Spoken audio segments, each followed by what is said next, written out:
मैंने कितनी बार कहा है कि बेटियां महीने की दोनों अष्टमी का व्रत करें, उनको अच्छा सा घर वर मिलेगा, उसके मम्मी पापा को बढ़िया घर देखने में कोई तकलीफ नहीं होगी। बच्चों के लिए, बेटों के लिए रविवार का व्रत जिसमें नमक नहीं खाया जाता, सूर्यास्त होने के बाद जल भी नहीं पिया जाता, एक बार मीठा भोजन किया जाता है, खीर के साथ पुआ खा लो, मालपुआ खा लो।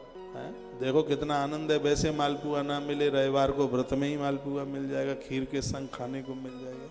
रात्रि को सूर्यास्त के बाद जल भी नहीं पिया जाता। और कितना है, 7 रविवार कर लो, आप देख लीजिए, आपका सब काम ठीक। सूर्य नारायण बुद्धि के देवता हैं। और मैं तो यह कहूँगा, यदि बॉस के साथ आपकी बनती नहीं है और आपको ऐसा लगता है कि हमें बार बार कंपनियां चेंज करनी पड़ती हैं, एक jगह हम टिक नहीं पा रहे, रविवार का व्रत कीजिए। मेरी बड़ी श्रद्धा है रविवार के प्रति, क्योंकि मैं सूर्य भगवान का पुजारी हूँ और भगवान सूर्य साधारण नहीं है, हनुमान जी के भी गुरु जी। तो आप रविवार का जो व्रत है युवाओं के लिए वरदान है, बहुत ज़्यादा है, बहुत ज़्यादा विशेष है। तो व्रत, दान और देवानाम पूजा, देवताओं की पूजा, ये हर व्यक्ति को आनंद कर देंगे। तस्मात् पाप कर्तव्यस्तभ्यम सुखमिच्छता, पाप समाप्त होंगे। और जब पाप समाप्त होते हैं तब आनंद की अनुभूति होती है, सुखों में वृद्धि होती है।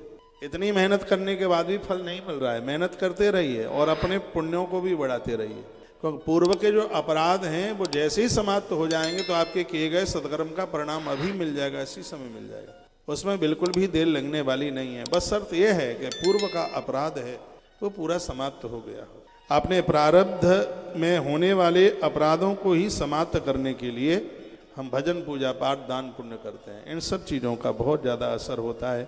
सदाचारम श्राव्यास्वेन लोकांजेत बुधा, सदाचारी बन करके जिए। सदाचार क्या होता है, वर्णन किया गया है उसका, कहा गया है अल्पचारो अल्पवेदस्य क्षत्रियो सेवका कि चारवान वेश्या कृष्ण वाणिज्य कृतता। चारों वर्णों के लोग अपने अपने आचार को स्वीकार करें, अपने अपनी लौकिक परंपराओं को स्वीकार करें, वह सदाचार है।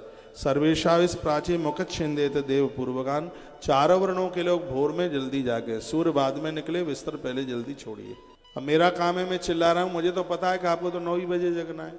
हाँ, रविवार आ गया तो फिर 11-12 बजे ही जगेंगे आप, संडे वाले दिन। तो शनिवार की रात में तो सोते ही कहाँ हैं, कहते हैं कल तो रविवार है, छुट्टी का दिन है, कल तो वहाँ रात भर सोते नहीं है, रविवार को पड़े रहते हैं मरे मुर्गों की तरह। बिल्कुल 10-12 बजे उठने वाले लोग, उनके कपड़ों को देखिए, उनके रजाई कंबल देखिए, ऐसा लगता है कि मुर्दा मरघट गया है जब उसके कपड़े पड़े रह जाते हैं। ऐसा बुद्धि का हनन होता है, विचार का हनन होता है, माथा लोड नहीं लेता यदि रात में नींद पूरी ना हो। तो ऐसा अभ्यास मत डालिए कि रात्रि को देर रात तक जागें। रात्रि को समय से आप सो जाएंगे तो भोर में आप जल्दी से उठ जाएंगे। सूर्य भगवान की किरण बाद में निकले, सूर्य की किरणें निकलने के बाद जो लोग बिस्तर पर पड़े रहते हैं उन्हें 3 बीमारियां होती हैं, जिसका नाम है वात, पित्त और कफ।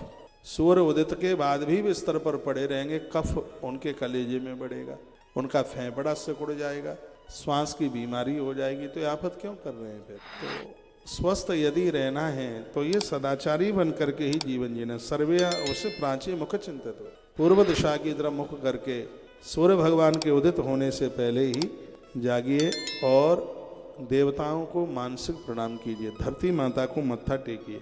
धर्म, अर्थ, चारों पुरुषार्थ आप चाहते हैं, चारों पुरुषार्थ, तो ये जरूर आप कीजिएगा। और भी बड़ी सुंदर बात कही गई है, वो मैं आपको बोले देता हूँ।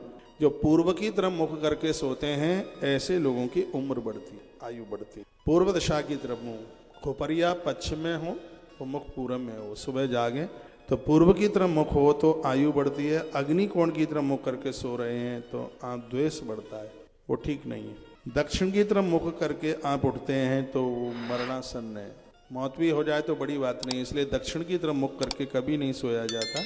फिर कहा गया है कि जो नैऋत्य कोण में मुख करके उठते हैं उनसे कोई न कोई अपराध लगता है। पश्चिम में मुख करके जो उठते हैं उनके भाग्य का निर्माण होता है। पश्चिम की तरफ मुंह करके सोना भी, इसको भी शुभ माना गया। वायवीय कोण जो कि उत्तर और पश्चिम के बीच में होता है, इधर की तरफ मुंह करके सोएंगे तो व्याधि बीमारियां लग जाएंगी। उत्तर की तरफ मुख करके सोओगे तो शरीर ताकतवर होता है, आयुष बढ़ता है, उम्र बढ़ती है। मस्तिष्क दक्षिण में हो, पाम हो उत्तर में, ये दिशा बढ़िया है सोने के लिए। ईशान कोण की तरफ, यानी उत्तर और पूर्व का कोण है उसको ईशान कहते हैं, इधर करके मुख करके सोने से शक्ति बढ़ती है।